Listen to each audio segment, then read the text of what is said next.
Good evening, Florida, and welcome to Coastal Conservative News, where truth has a backbone and freedom still has a home. We're bringing you the bold stories and the real headlines and the voices that matter most, right here from the heart of the free state of Florida, from Tallahassee to the Sun Coast. We're tracking the political shifts, community victories, and constitutional battles shaping the future of our state and our great nation. So buckle up, it's time to get informed, get fired up, and get involved. This is CCN, Coastal Conservative News. Good evening, Florida. I'm Allie Leger. And I'm Michelle Posey, and this is your Coastal Conservative News Week in Review. The stories that shaped our state this week and why they matter for your family.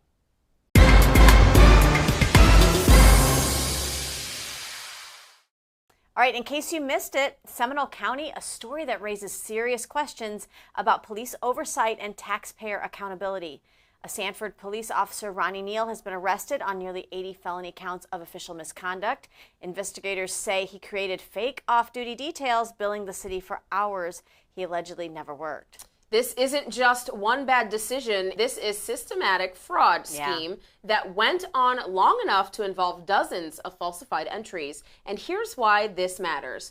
Off-duty details are supposed to enhance public safety. They're paid for by city funds or private partners, and they rely on trust. When that trust breaks, accountability must follow quickly, transparently, and completely. Oh, I like that, Allie. Very good.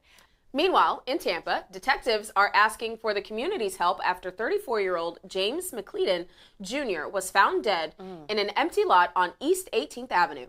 He suffered upper body trauma, and police say the case appears targeted. Yeah, and this is one of those underreported stories where a life could easily be reduced to a case file number, but families deserve justice. So anyone with information is urged to contact Tampa PD. When the community steps forward, guys, cases like this get solved. And in Seminole County, technology meant to protect students ended up doing the opposite. An AI gun detection system triggered a code red lockdown at Lawton Childs Middle School because the system misidentified a clarinet. A student carrying a musical instrument was flagged as holding a rifle. Dozens of parents panicked, rightfully so. Police rushed in, thank goodness. And here's the bigger conversation. Florida schools are rapidly adapting new surveillance tools, but it seems without necessary accuracy testing, which is important.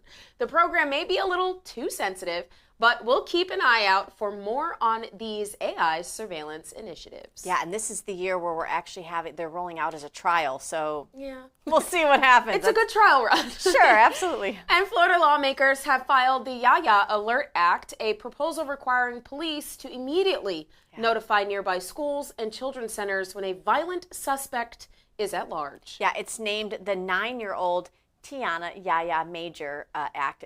She was tragically killed in a 2023 Orlando shooting. Supporters say the fastest alerts save lives. Opponents caution against over-notification and school panic. But parents across party lines agree. Communication matters, and Florida must learn from past failures. Imagine being on the opposite side of that. That is just absolutely wild. Absolutely. Across Florida, families are gathering for the traditions that make this state feel like home. In Havana, Winterfest filled the streets with local vendors, live music, and small-town Christmas charm. Down in Fort Lauderdale, more than 1 million spectators lined the waterways for the famous Winterfest boat parade, a massive cultural and economic boost, generating nearly $50 million for local businesses. Fantastic. In Naples and St. Pete, holiday music festivals brought thousands together, showing once again that Florida is the nation's winter capital for live events, tourism, and family time. Absolutely. And from Central Florida to the Panhandle, police departments, nonprofits, churches, and local businesses are running last-minute holiday toy drives. From Groveland PD's Community Collection to the Little Smiles campaign in Southeast Florida, these efforts matter so much to our communities, Allie. And every gift ensures a child wakes up this Christmas with joy and the reminder that their community cares.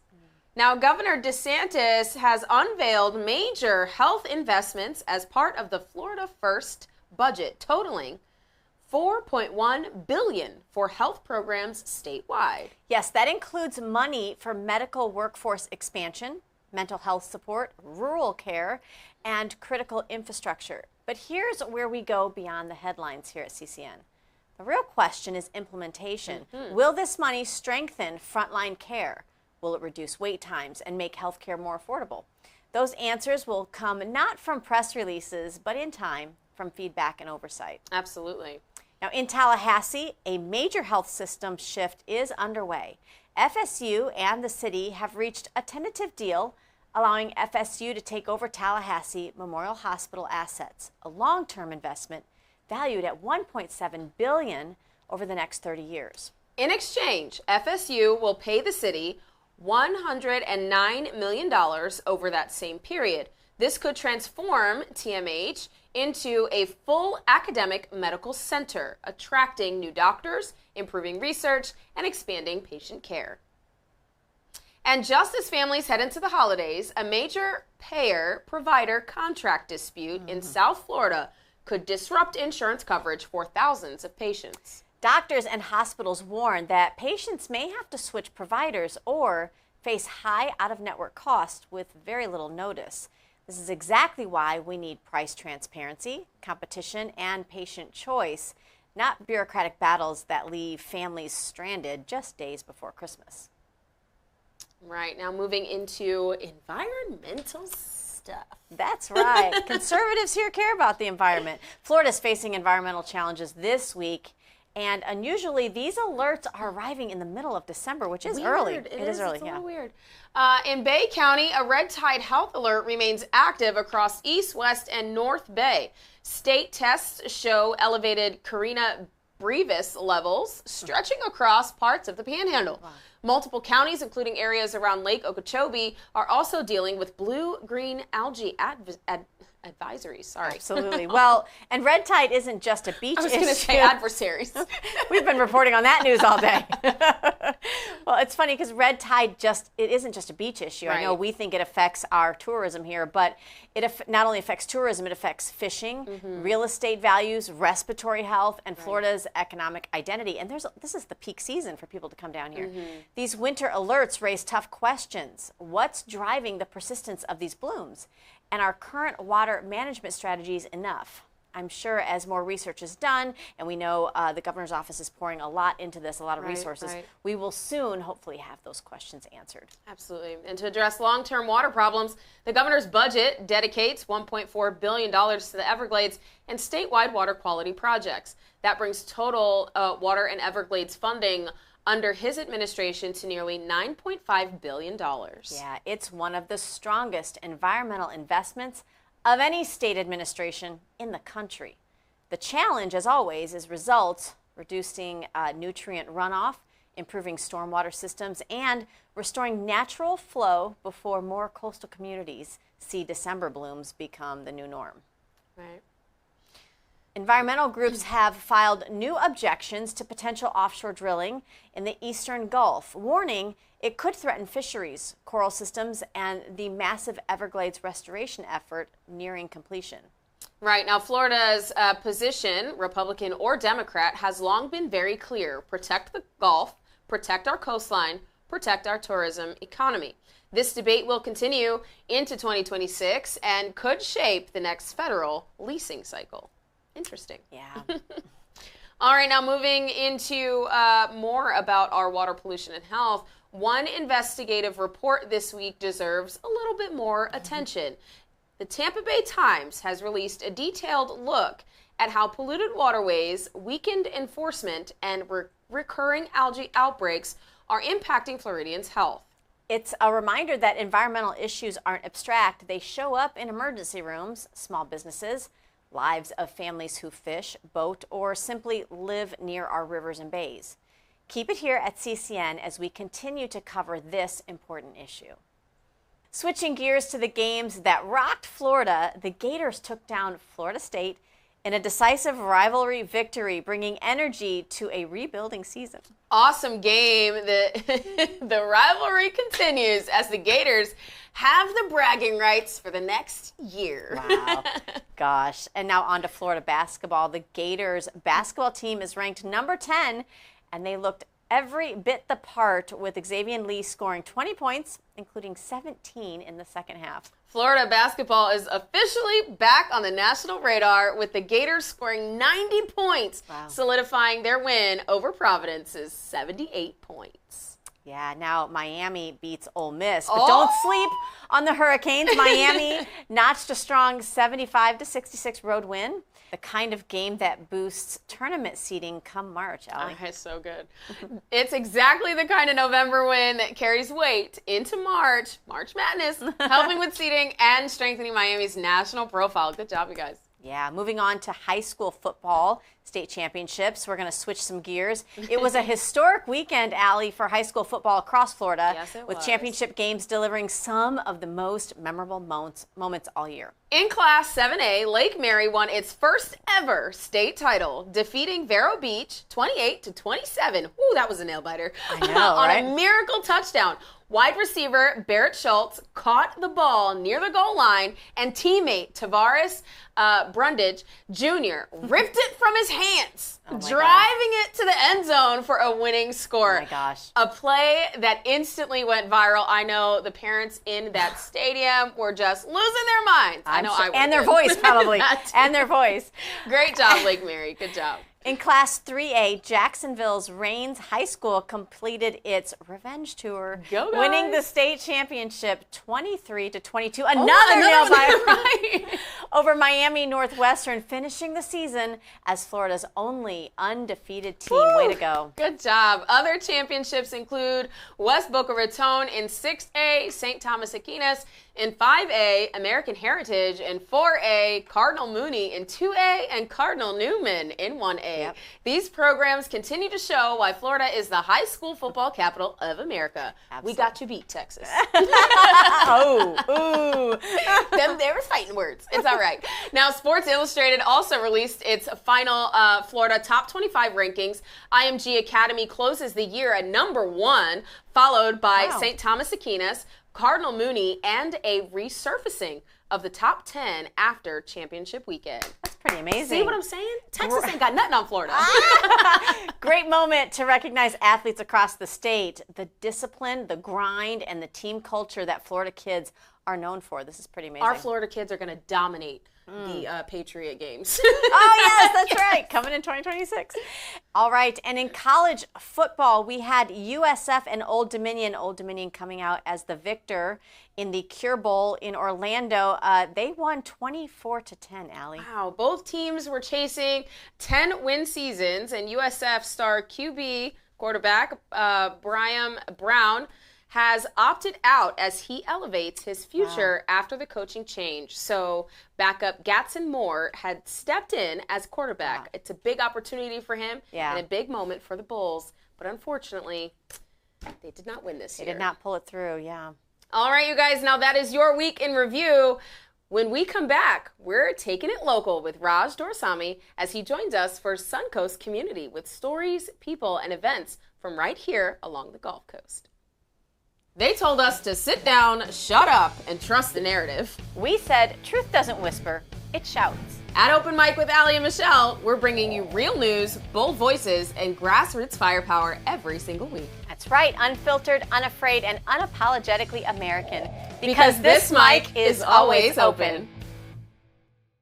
Welcome back. Now it's time for our Suncoast Community segment with Raj Dorsami.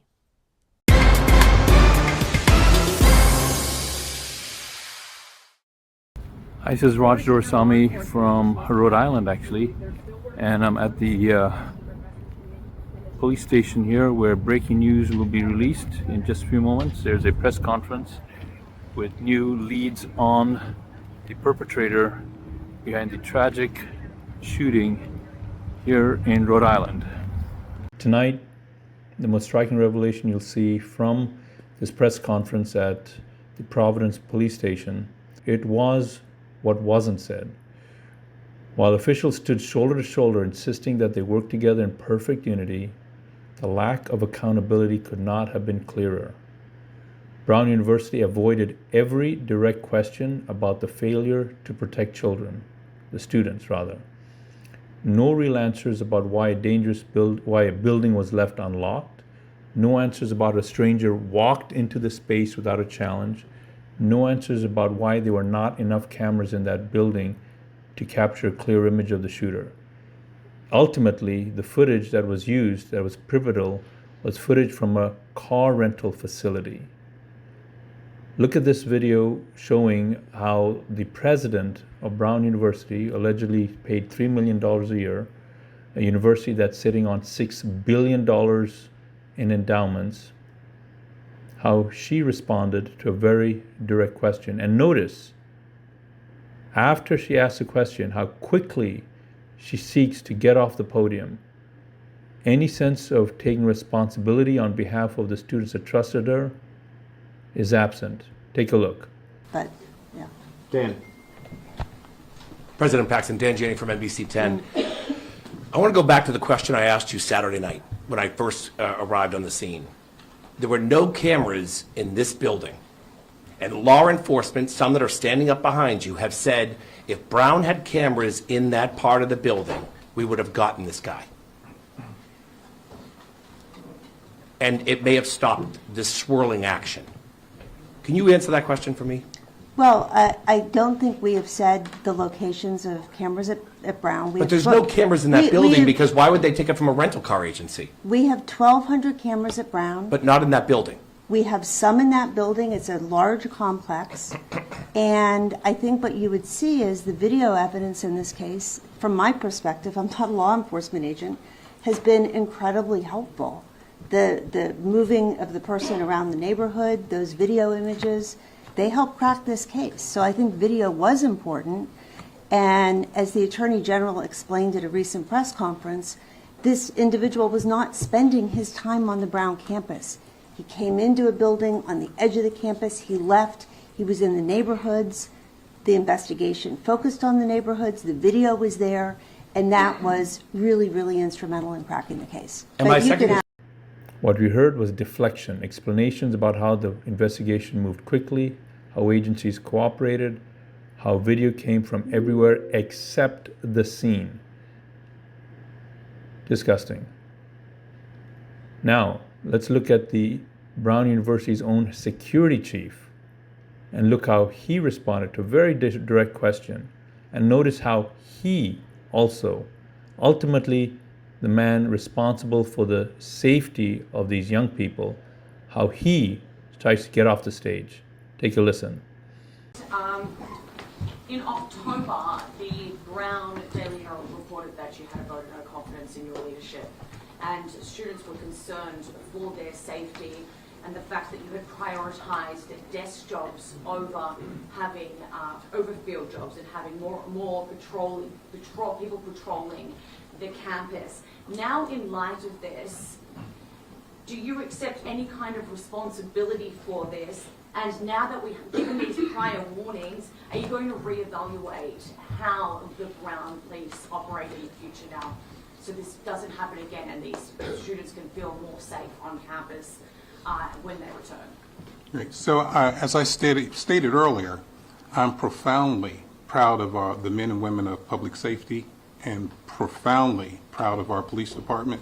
We will continue with the heroic work that they've done and continue to work side by side with our partners.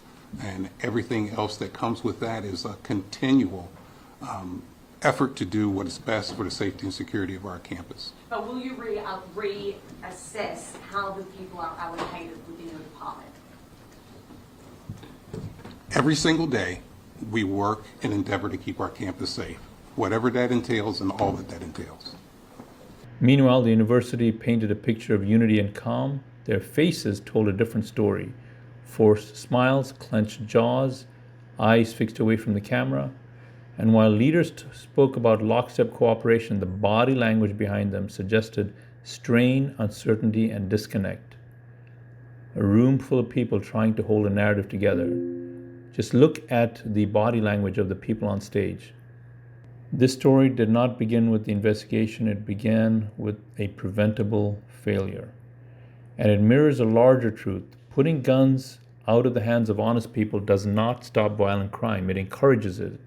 Look to Australia, the country with some of the harshest gun restrictions in the world, where criminals are able to get guns. Why? And use them. They're able to get guns and use them. Why? Because the public are prohibited from getting guns. An atrocity that took place there. Now back to Rhode Island. People are predicting that the Democrat leadership that has created the policies and the officials that are being hired at universities like Brown are likely to respond with even more restrictions, violating the constitutional right for citizens to bear arms. The question is, will the people in Rhode Island make sure that their voice is heard and make sure that their constitution, their state constitution that protects gun rights, is honored?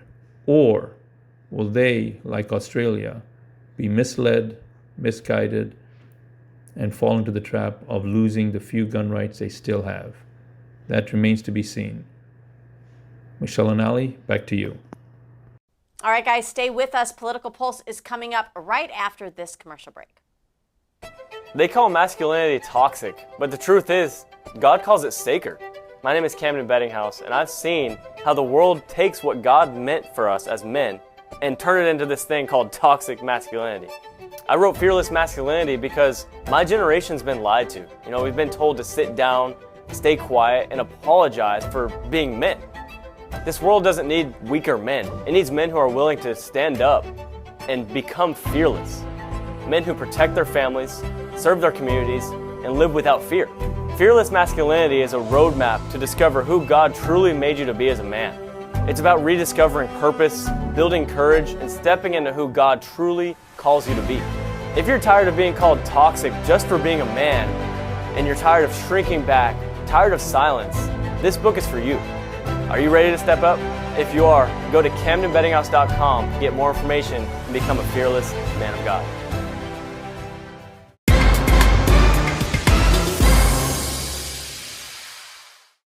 Good evening, Florida. I'm Allie. And I'm Michelle. Welcome to Political Pulse. The governor released new statewide metrics this week showing that Florida has gained over $1 trillion in lifetime adjusted gross income, the largest gain of any state in the nation. That comes alongside 1.5 million Americans moving to Florida. We feel it in our roadways in recent years. Many fleeing high tax, high crime states, and that no longer reflect their values, basically moving from blue states to our red state. Right. And when you look at the comparison, it is striking. Florida gained $1 trillion. New York lost $187 billion. Wow. California lost $370 billion. I think they're the largest place to get your U-Haul to go one direction. And not only do we feel it in our roadways, we feel it in the school pickup line and drop-off line. Oh, amen It's to that. taking forever. Yes. Now, these aren't just numbers. This is freedom quantified. Yeah. Florida families keep more of their paychecks as well, and businesses face predictable regulations, and parents choose schools without bureaucratic interference, and retirees are not taxed into poverty. It's a model other states could follow, will they? Will they, exactly.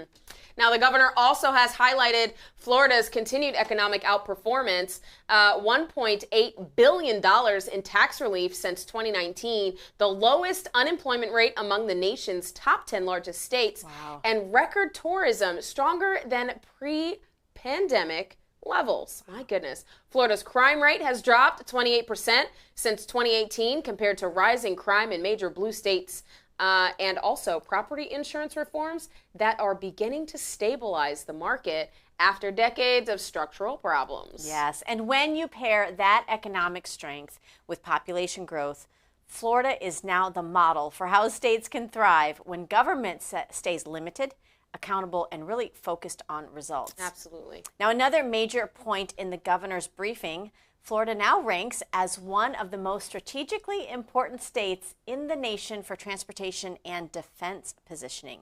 The numbers included 20 commercial airports, 15 deep water ports, 3 spaceports, giving Florida unmatched aerospace capability, and a defense footprint supporting more than 1.5 million veterans, service members, and families, Allie.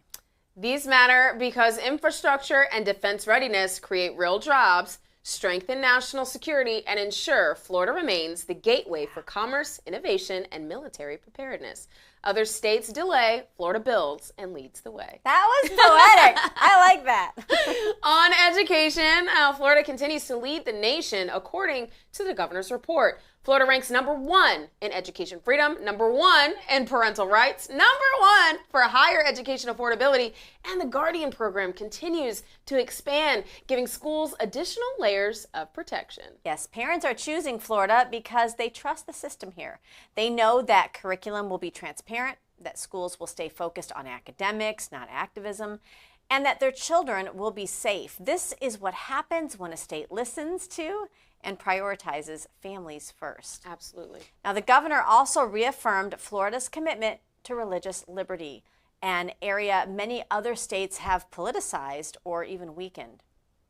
The data he shared included Florida has enacted some of the strongest religious freedom protections in the country, safeguards ensuring churches remain open during emergencies, policies preventing government from discriminating against faith-based institutions as well. And here's why this matters to you. Faith communities are often the backbone of disaster relief, education, charity, and civic life.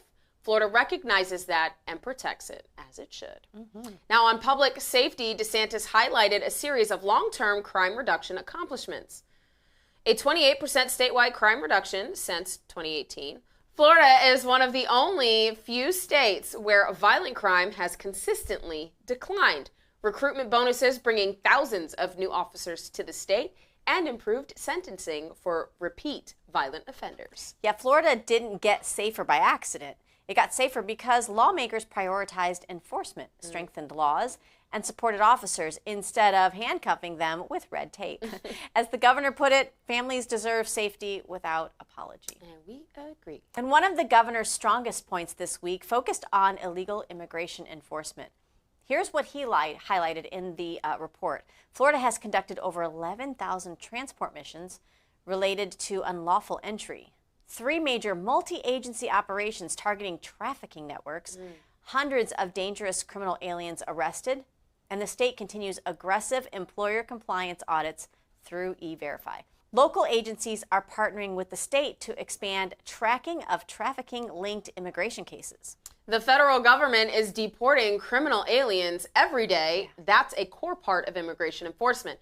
However, Florida is now the leading state for state-level illegal immigration enforcement, stepping into areas that most states simply refuse to touch. And the results are clear: lower crime, better intelligence sharing, and stronger protection for vulnerable communities.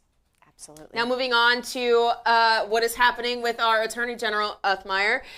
He is continuing to expand statewide enforcement efforts. This week, his office has coordinated new human trafficking strike force partnerships with sheriffs across Central and Southwest Florida. They have filed major Medicaid fraud cases tied to multi-million-dollar schemes in Miami-Dade and Hillsborough. And he's also backed the CFO in expanding DOJ audits into local government spending practices. Yeah, this is where Florida's conservative governance becomes unmistakable. Accountability isn't a slogan, it's an active process. And these investigations protect taxpayers, protect victims, and restore integrity to systems that have been abused for really far too long. Absolutely. Yeah. Now moving on, lawmakers have pre-filed a major transparency and efficiency bill aimed at Florida's K-12 scholarship programs. It would require real-time spending dashboards, standardized reports across scholarship organizations, tighter vendor oversight, and improved parent access to accountability data. Florida's school choice system is the strongest in the nation, but scale creates room for inefficiency. This bill aims to strengthen the program without weakening it, something even critics have quietly acknowledged. Thank you so much to the legislature. Now, the proposed restriction on identity-based political flags, politics, essentially, in government buildings is gaining momentum among constituents, but has not yet been heard or moved out of the assigned committees. That's a problem. Yeah. This bill would prohibit pride flags, ideological movement banners, and political identity symbols from being displayed on public buildings unless the flag represents an official government entity. Yes. Now, the idea is simple. Taxpayer-funded buildings represent everyone, not one group, one movement, or one ideological camp. And voters across party lines are voicing support for returning government spaces to neutrality. If you want to see this bill become law, consider calling your House and Senate members right here in the state of Florida and those on the committees to advance the bill and get it through the finish line. Encouragement always helps everyone. Absolutely. Now, a property tax valuation dispute may be taken up by the Florida Supreme Court, a case involving rapid assessments, county appraisal methodology, and differing impacts on homesteaded versus non-homesteaded owners. This could reshape how local governments calculate property taxes, especially important at a time when inflation has squeezed homeowners and small landlords across the state. Now, Sarasota County School Board met on Tuesday, and here's a brief update on the substance of that meeting. This past Tuesday, the Sarasota County School Board met, hosting the first meeting that was officially led in prayer. Teachers were recognized as Teacher of the Year, including Becky Hoffman from Pineview, Holly Pisaturo from McIntosh Middle, and Andy Harshman from Sarasota High School. Andy went on to become the Sarasota County Teacher of the Year. Take a look. I know what kind of work goes into, and I've seen it with my own children, into elementary and middle school education. And these two ladies are incredible at what they do. And I'm just so proud to be honored amongst them. The district's attendance policy was debated during public comment. While some said the policy was too harsh on attendance and stopped students from coming to board meetings during the school day, this policy will not improve student outcomes. What it will do is inadvertently cause parents to harm their children's educational outcomes. Others enforced that attendance policies are good for students and help prepare them for the future outside of school. And I will say it helps to prepare them for college. Do you think colleges care if you show up to class, they take your money and they grade you, and then you're largely left to defend for yourself? You think the trades or corporate America are going to care why you had to miss? I mean, we are actually training the children to go out and be better leaders in the community. The new attendance policy is currently being advertised and could be found on the website going to sarasotacountyschools.net. Keep it locked here to CCN for all the latest. It's great to see solid policy being considered and obviously now advertised. There'll be a vote at the next school board meeting for that. And it targets truancy because there is a correlation between solid attendance in school and student successes. Yep, absolutely.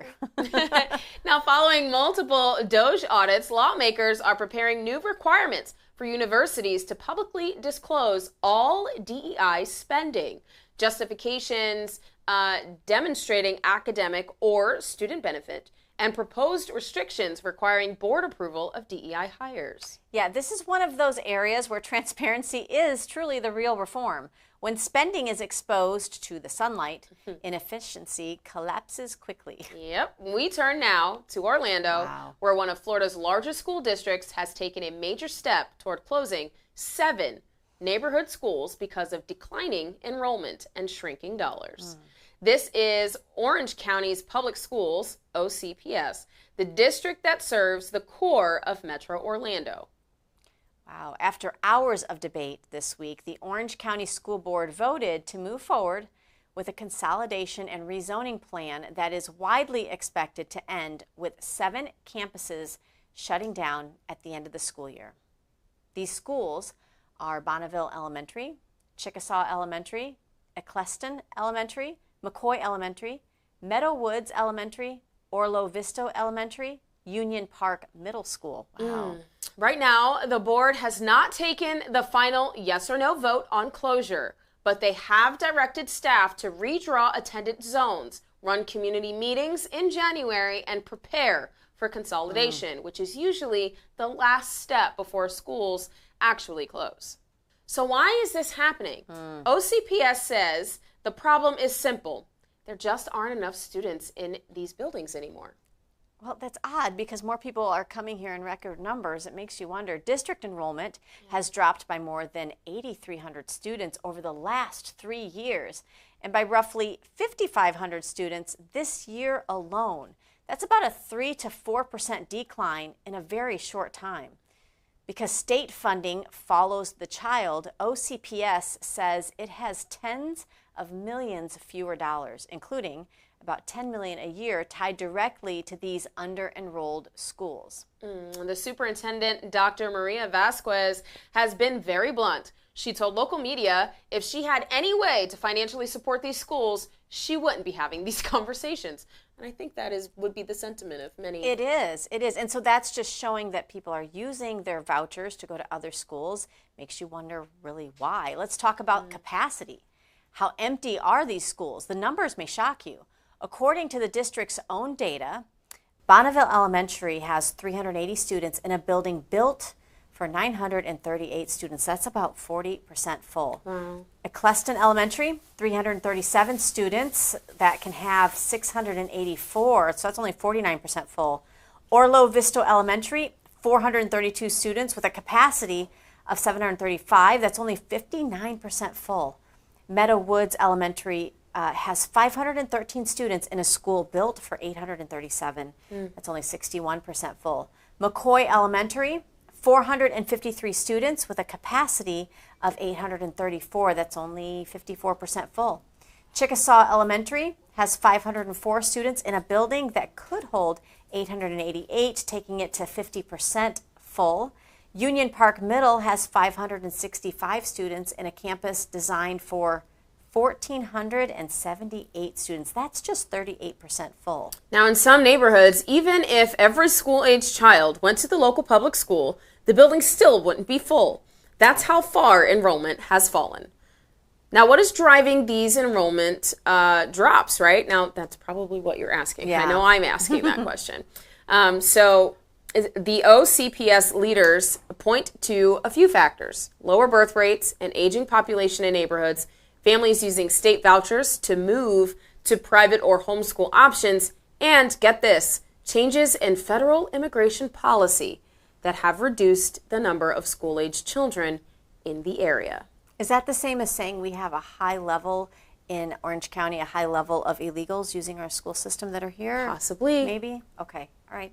In other words, Florida's school choice revolution is working.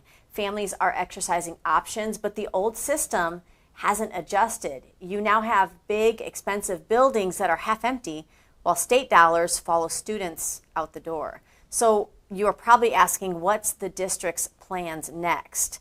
The board's vote will allow the superintendent to do his job and start the rezoning process. In January, from January 14th through the 22nd, the district will hold meetings at each of the 7 schools to explain why my school, to show draft rezoning maps, to tell parents where their children would go if consolidation is approved. Now, after those meetings and parental feedback, the plan comes back to the board for a formal vote, likely late January or early spring, on whether or not the schools will close at the end of the year and reassign students next fall. Now, what does this say about Florida? Okay, listen. This moment in Orlando tells us 2 things at once. Right. First, Florida's school choice policies, especially family empowerment scholarships, are powerful enough that parents are actually using them. They are moving their kids out of district schools that they don't believe are the best fit for their student. Right. And second, the system was built for a different era. Big, centralized, one-size-fits-all schools. And it's struggling to shrink, adapt, or innovate without simply closing doors. The question for you taxpayers is this: should we keep funding half-empty buildings, or should we demand smarter use of facilities, microschools, co-locations with charters, community centers, or workforce hubs, instead of just turning out the lights? Right. We have to find a solution. Yeah. Other states are facing the same enrollment crash, but are afraid to confront it. Florida is at least having that conversation in public, which matters, because when dollars follow the students, local boards finally have to decide whether they're going to reform or retreat. Yeah, so what can you do? What can families do right now? For Orange County families watching this, they can attend the January rezoning meetings at your child's school. Ask specifically how services, especially ESE, tutoring, and transportation, will be guaranteed if your school closes. And make sure board members hear not just the numbers, but what these campuses mean to your neighborhoods. Now, because behind every enrollment chart is a child, a classroom, and a community trying to figure out what's next. Now, moving on to government accountability. I think this might be my favorite segment.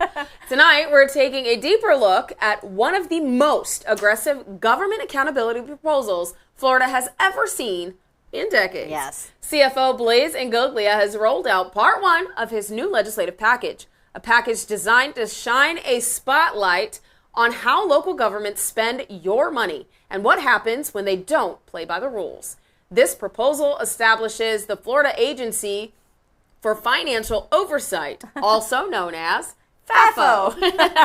And it fundamentally changes how tax dollars are tracked, audited, and protected across the state. Yeah, so what does FAFO legislation actually do? At the heart of the proposal is a simple idea. Local governments must be as accountable to taxpayers as the state is. And FAFO gives Florida the tools to finally enforce that standard. Here's what legislation includes. FAFO is codified into Florida statute, meaning this isn't a pilot program or a temporary project. It becomes a permanent statewide watchdog protecting you, the taxpayer. Mandatory training for both state and local government employees on how to report waste, fraud, and abuse. Every local government must submit an annual financial efficiency report, ensuring taxpayers can see exactly where dollars are going. This is the kind of transparency voters have demanded for years. Florida taxpayers expect efficiency, honest accounting, and clear reporting. This legislation forces that to happen. Gosh, I wish they would do this on a federal level. Can we get to it, please? And on a school board level. We want to see that too. Well, I have confirmation that Blaise Ingoglia and his team are working on specifically trying to figure out what that looks like, the methodology on doging our school boards, which definitely needs to happen. Yeah. Now, one of the strongest components of FAFO is the whistleblower protection. Yeah. Government employees, contractors, subcontractors, even regular taxpayers would receive full legal protection if they report waste, fraud, and abuse to the CFO's office. Yes, that means the people who see problems first, the employees inside the system, finally have a safe, protected way to speak up without fear of retaliation. For years, local governments have relied on silence. Really, government in general, right, relies on silence. FAFO breaks that wall wide open. Now, there are penalties for non-compliance. This is another significant piece. If a local government ignores inquiries from the Department of Financial Services or fails to provide requested information, the CFO can impose financial penalties, including withholding state funds until they comply. This is huge. For the first time, Florida will have real consequences that for governments that stonewall, hide financial misconduct, or drag their feet during audits. No more shrugging, no more, we'll get back to you. If they don't cooperate, they don't get paid. Yeah. The legislation also requires every local government to upload all contracts into the state's fax database or a similar system where they will be searchable, indexed, and publicly accessible. Yeah, this means ordinary citizens, journalists, and watchdog groups will finally be able to see who is getting paid for what and how much. No more buried PDFs. No more, we'll send you that record in 30 days. Everything becomes visibly instantly. This is how government should work. And you don't have to pay out the wazoo for a FOIA request. One of the most powerful tools in this package, the CFO will now have the authority to recommend the removal of any elected official found to have committed financial abuse, malfeasance, and misfeasance. Sorry, somebody's name came to my head that I'm not going to say here right now, but I'm just going to say. Let's be clear, this is not symbolic. This means local politicians who misuse taxpayer funds could be removed from office, not after years of litigation, not after election, but as soon as financial wrongdoing is confirmed. Yeah. This is Florida saying if you misuse public money, you do not get to keep public power. So crucial. It's so good. Another provision requires the Department of Financial Services to audit any local government that proposes raising taxes through referendum, i.e. your school board. And this is interesting because taxpayers, if they're not educated in what what these increases go to fund. You don't want to do the wrong thing, and it's very difficult sometimes. So this ensures voters are not being asked to approve tax hikes without a full accounting of how current dollars are being used or misused. It forces transparency before local officials go to taxpayers asking for more money. Now, the big picture here, Allie, what CFO Ngogli is proposing is a permanent culture shift inside Florida's local governments, one based on transparency, accountability, and consequences. And it sends a statewide message. Taxpayer dollars belong to taxpayers, and Florida will protect them at every level of government. All right, you guys, that is your Political Pulse. When we come back, Camden Bedinghaus brings us Cam in the Moment, where he will discuss this past weekend's Club America, powered by Turning Point USA, holiday event. They had a great Christmas party. You don't want to miss that. Stay tuned.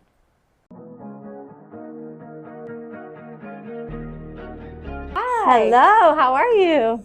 We are here to get an IV. An IV. I heard you have an IV room? Yeah, absolutely. You just head right back this way. Awesome. Thank you. Knock, knock. Hello. Hello. Hi, I'm Michelle.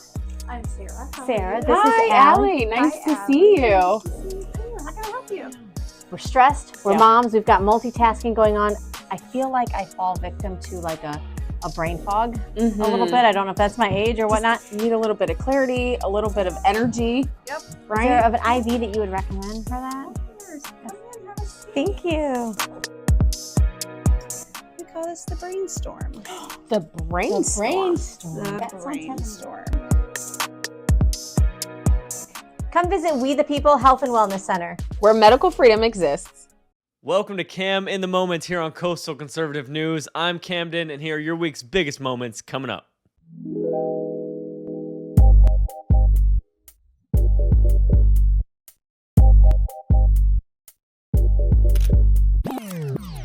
All right, guys, welcome back to the segment here on Coastal Conservative News. I'm so excited for this one because it's officially Christmas week. You know, we're almost there to Christmas, and we had a spectacular event that we have to talk about that went on this past weekend because it's the holiday season. Of course, we are saying Merry Christmas again. You know, if you know, you know. But yeah, there's a great event Turning Point USA Sarasota County headquarters put on. I was so happy to be a part of it, and I wanted to give you guys an overview of the entire event, what it was, why they did it, and where we're going from here as a generation, the next generation coming in to America, coming into Florida, and coming into Sarasota, Manatee, and all the counties right here to make a difference for this country and keep it free as it is. So the event was called Stars, Stripes, and Christmas Lights. Just a phenomenal name. I mean, props to the board of directors there for coming up with that name because that's so clever. It's just so good. Anyways, the purpose was to celebrate the holidays. You know, we want to celebrate the students who get involved and choose to take a stand and choose to stand up and be bold, use their voice in a time where it's not always easy to do that. You know, there's violence going on. There's things that make people scared, but then there's students who are rising up louder than ever, combating all of this and saying, no, this is our country, this is our freedom, and we're going to continue to use our freedom of speech, just like Charlie Kirk did.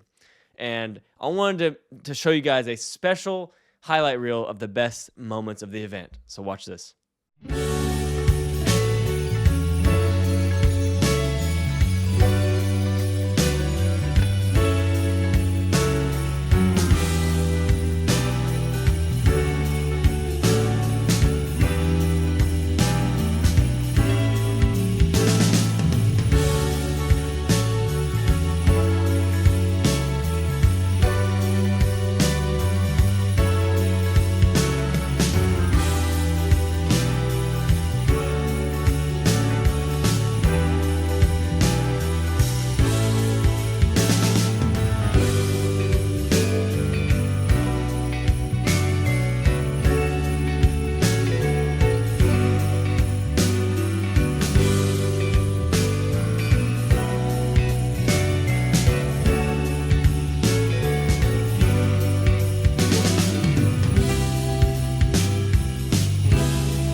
that doesn't give you hope, I don't know what will. I mean, come on. Look how amazing this is to see people standing up and coming together. You know, the purpose of this thing was to really bring all the chapters, the local chapters together in Sarasota County and celebrate the work that we've done and we're doing.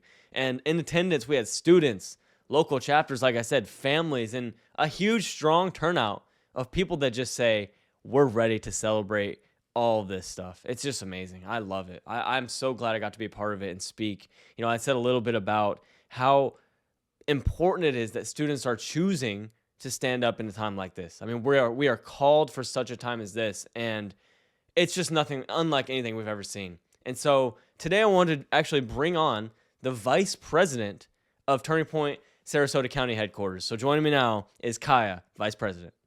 All right, guys, joining me now is Kaya, the vice president of the Sarasota County Turning Point USA headquarters. So Kaya, thank you so much for being here. I know it's a chaotic time with the holidays, but we actually were able to talk a little bit at the Turning Point holiday event, and I just want to know what inspired the chapter to really put something like that on to bring people together as a community in chapters. So our main inspiration was to start building connections because we're the Turning Point headquarters. Mm-hmm. So for this, you can be a homeschooler or even part of your school club, and we want everybody. That's why we thought it was a great opportunity to get everyone together to meet face-to-face to network a little bit. Yeah, because there's all these chapters, but sometimes you don't know how many other people there are because you can only see your chapter. But when the county chapter comes together and really brings all the people to one place, it really inspired me to see all the other people. So to see you guys and talk was a great time. But what was your favorite part of the entire event? So for me, my favorite part was meeting new people. I love being around like-minded people where I don't always have to filter myself because I knew everybody mostly feels the same way as I do about the world and Charlie and everything going on. Yeah. How does this event, I mean, I know we talked a little bit about it, but how does it bring people together in a way that's different from other things? Because, you know, Turning Point is such a, right now, it's just such a controversial thing to some people because of the assassination of Charlie Kirk and everything. How does it bring all these people, these students together in a way that they can actually maybe learn and see some courage from other people and say, hey, maybe I can actually use my voice as well? Really, it inspires a sense of unity. It shows that we aren't just separate schools or clubs or groups. We're one community working together. Really shows that even as students, we have the power to organize, lead, and bring people together for a cause we all care about. Kaya, what inspired you to get involved? Because I've been following these things for a very long time. And I just really believe in everything that Charlie stands for. And I want to leave off or pick up where he left off. Man, amen, me too. Amen. What advice do you have to other students, maybe your friends, maybe other people watching that are almost at that point where they're like, you know what, I see so many things going on. I feel like I need to do something, but I don't have the courage to stand up. I'm kind of scared. What advice do you have for those students to make a difference in their high schools or on their campuses? My biggest piece of advice is to just start small. I know it can look overwhelming, and I think a lot of students feel like they have to change the world overnight. But real change starts with finding one thing you're passionate about and showing up for it. Whether it's joining a chapter, volunteering, or reaching out to a student who looks like they need a friend, those small actions ripple out. Yeah, they do. And like I said, just from the event I even saw some students show up that started to look a little bit shy at the beginning, and then by the end of it, they were talking to so many people and seeing maybe I have a place here and I can actually do something about it. What is next, Kaya, for Turning Point USA Sarasota County HQ in 2026? Because this was a great event to end the year, but we want to know, like, for all those people watching that just want to see the next generation continue to get involved, to give them a little bit of hope, what is next for this chapter? So even though we're still very new, we're planning on it being a massive year for us. It's all about growth and getting the headquarters fully established because we want to use it as a hub for all the local students. Somewhere everyone can meet and get together and feel safe. Yeah. Our first big meeting will be January 17th, and I don't know the exact time yet, but if you want to come and be part of what we're building or just stay updated on our upcoming events, follow our social media, Instagram, Facebook, X, we're everywhere. Just search up TPUSASRQ and you'll find us. You can also send me an email, which is tpusasrq@gmail.com. We'd love to get you plugged in and involved right from the start. Awesome. And last question to you, Kaya. As the vice president, what's been the biggest thing for you seeing this chapter start? How do you feel now? I know it's very new and there's so many things going on, but how does it feel right now to be the vice president and be a part of something that's really shaking the world in a way that we needed to see, that needed hope and just to bring revival back to this country? I think it's really cool being the vice president. I love being able to make a change and doing all the things that I believe in. And, for our generation, we're the future. So I think it's just really important to be in here, and I'm very, very happy. We are the future, and you know what? The future starts now. So thank you so much for everything you do. You are inspiring other students more than you even know right now. So thank you. Keep it up. Keep the chapter going. And like she said, guys, if you want to get involved, tpusasrq.com. Is that correct, Kaya? Yes. All right. Thank you so much for joining us. Thank you. Well, there you have it, guys, from the Sarasota County Vice President. You heard it there. Gen Z is just getting started, and 2026 and beyond is going to be huge for Turning Point, huge for every single chapter, because you guys know this is not the only chapter. I actually just read, America Fest is going on right now, and I just read that over 350,000 new students have gotten involved in Turning Point USA, and over 1 million are actively involved, which is just incredible. It's amazing. And to see God take something so tragic from Charlie Kirk, the head of Turning Point, a leader, being assassinated, and then God uses it for such good to see so many changing hearts and minds. I mean, this is exactly what Charlie wanted to do in the first place. He would do it over and over again if it meant this would be the result. And ultimately, it's saving lives for the kingdom, for God, and making heaven crowded, like Erica Kirk is saying and like Charlie's saying right now. So it's very, very heartwarming and hopeful for the future. So don't lose hope, because we have a country to save here, and it starts with the individual. It starts with every single one of us getting involved, making a difference. So if you haven't yet, get involved, use your voice, and be a part of something that is unexplainable. I don't even know how to say it. You can't explain what is going on in America right now. And even though it looks dark sometimes, it's ultimately heading in the right direction, because we have a generation of people who are patriots, who are freedom fighters, and who are truth seekers. And that's what we're going to continue to do. The wholesome moment of the week is this right here. It's the Turning Point USA party. It's America Fest. And honestly, it's Christmas, because it's Christmas week, like I said at the beginning. And we are so excited to celebrate. So have a fantastic Christmas with your family. We'll see you guys right after Christmas, right here back on Coastal Conservative News with Cam in the moment. Have a good day, guys. Thank you, Camden, for shining a light on the next generation of truth seekers and world shakers. And as we close out tonight, we shift from the noise of the moment to what grounds us beyond headlines and politics. That's right, guys. After the break, Kevin Gamble joins us with Faith in Focus. Don't go anywhere. We'll be right back with more CCM. From the heart of Marietta, Georgia, comes a tribute to the spirit of liberty. Liberty Cigars, where history meets craftsmanship. Each cigar tells a story. The Founders Collection honors the visionaries who shaped a nation. The President's House Collection celebrates the leaders who steered it. And the Naval Series salutes the heroes who defended it. Handcrafted with precision, each blend mirrors the essence of its namesake. From the boldness of George Washington to the elegance of Thomas Jefferson. Indulge in a moment of reflection. Light a Liberty cigar and savor the legacy. Discover your story at libertycigars.com, because every great nation deserves a great cigar. Liberty Cigars, smoke the history. And don't forget to use promo code OPENMIC for 10% off your order.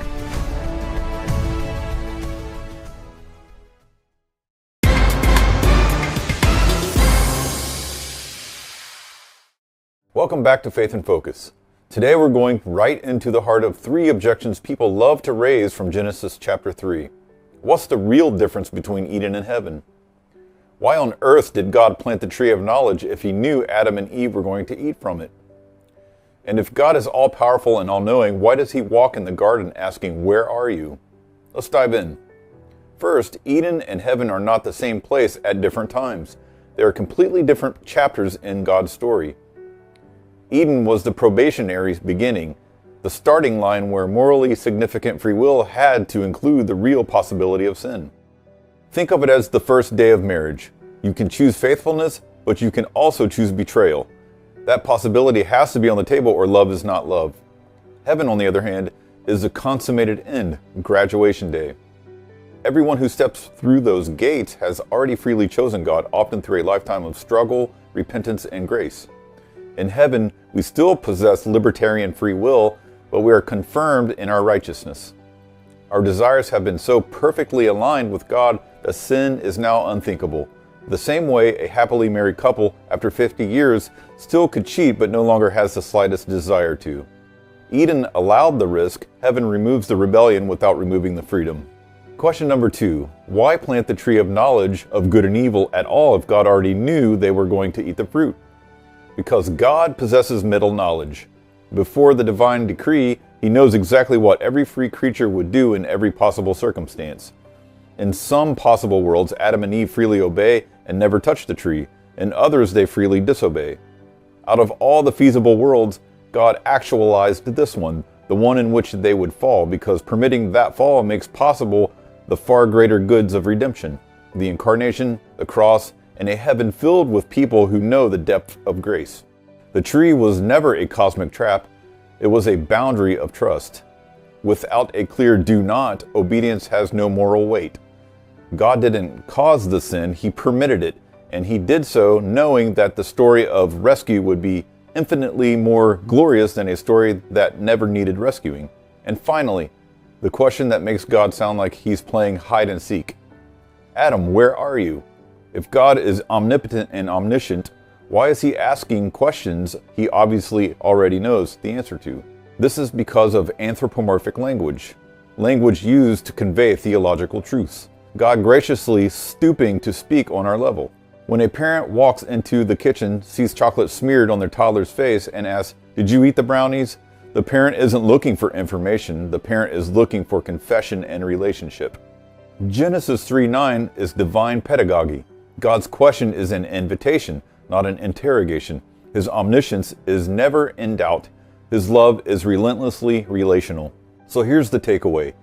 Eden was the garden of risky love. The tree was the mirror that revealed our hearts. Heaven is the city where love is finally safe without being forced. And every question God asks in Scripture is the same question He's asking us right now. Where are you? He already knows. He's just waiting for us to come home. Thank you for joining me in this week's Faith in Focus. God bless. Thank you, Kevin, for taking us into a deeper dive into the book of Genesis. I love that. Fantastic. Such an enlightening message there. And while we wrap up for this week, thank you so much for joining us today. Here in the free state of Florida, a state shaped by strong communities, strong families, and strong principles. Yes, remember, if there's a story happening in your county, your school board, your city council, or your neighborhood, we want to hear from you. Visit us at coastalconservativenews.com or call our tip line 941-487-7441 to share your tips and stories. Yes, we are eager to hear from you. Yes. Don't forget, stay informed, stay engaged, and stay Florida strong. I'm Allie Leger. And I'm Michelle Posey. And this is Coastal Conservative News. Good night, and God bless the free state of Florida.